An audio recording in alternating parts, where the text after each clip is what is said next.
ED के समन पर पेश नहीं हुए केजरीवाल तो कोर्ट पहुंची एजेंसी, दर्ज कराई एक और शिकायत। दिल्ली के मुख्यमंत्री अरविंद केजरीवाल के खिलाफ शराब घोटाला मामले में ईडी दिल्ली कोर्ट पहुंच गई है। जानकारी के मुताबिक केजरीवाल के खिलाफ जो समन जारी किए गए थे, उनका अनुपालन न करने पर दिल्ली की राउज एवेन्यू कोर्ट के समक्ष शिकायत दर्ज कराई है।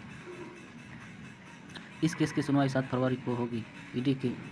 ईडी ने कहा कि प्रवर्तन निदेशालय द्वारा पीएमएलए की धारा 50 के तहत जारी समन का अनुपालन नहीं किया गया है।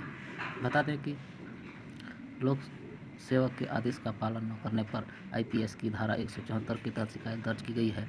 ईडी द्वारा दर्ज कराई गई शिकायत में कहा गया है कि धारा 50 के तहत पूछताछ के लिए प्रवर्तन निदेशालय के समक्ष एक व्यक्ति मौजूदगी जरूरी है। बता दें कि अरविंद केजरीवाल के खिलाफ ईडी एक के बाद एक 5 समन जारी कर चुकी है, लेकिन केजरीवाल ईडी के सामने पेश नहीं हो रहे हैं। दिल्ली के सीएम ने इस सभी समन को गैरकानूनी बताते हुए ईडी के सामने पेश होने से इनकार कर दिया है। केजरीवाल को कब जारी हुए समन, चलिए जान लेते हैं। केजरीवाल को पिछली साल 2 नवंबर और 21 दिसंबर को और इस साल 3 जनवरी, 18 जनवरी और 2 फरवरी को समन भेजा था। मुख्यमंत्री अरविंद केजरीवाल ने सवाल खड़े हुए कहा कि लोकसभा चुनाव के पहले उन्हें समन क्यों भेजा गया है। उन्होंने कहा, जांच को चलते हुए 2 साल हो गए, तो फिर लोकसभा चुनाव के पहले ही क्यों बुलाया जा रहा है। सीबीआई ने 8 महीने पहले बुलाया था, मैं गया भी था और जवाब भी दिए थे। अब लोकसभा चुनाव के पहले बुलाया जा रहा है तो उनका मकसद मुझसे पूछताछ करना नहीं है। वो लोग तो मुझे बुलाकर गिरफ्तार करना चाहते हैं ताकि मैं प्रचार न कर सकूं। नेताओं को अभी पार्टी में शामिल करने के लिए आज बीजेपी ईडी और सीबीआई का इस्तेमाल कर रही है। पाकिस्तान की एक अदालत ने शनिवार को जेल में बंद पूर्व प्रधानमंत्री इमरान खान और उनकी पत्नी बुशरा बीवी को सजा सुनाई।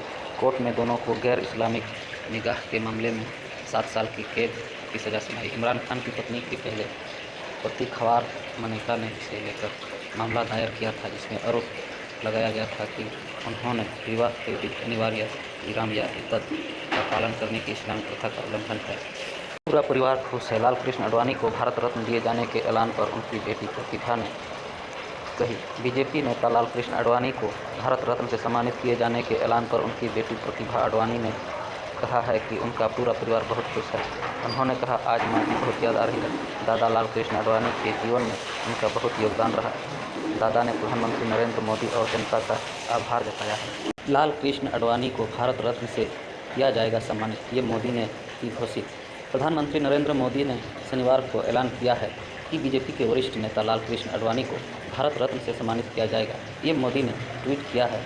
वह हमारे समय के सबसे सम्मानित राजनेताओं में से एक है, जिनका भारत के विकास में योगदान अविस्मरणीय है। उन्होंने जमीनी स्तर पर काम शुरू करते हुए प्रधानमंत्री के रूप में देश की सेवा की।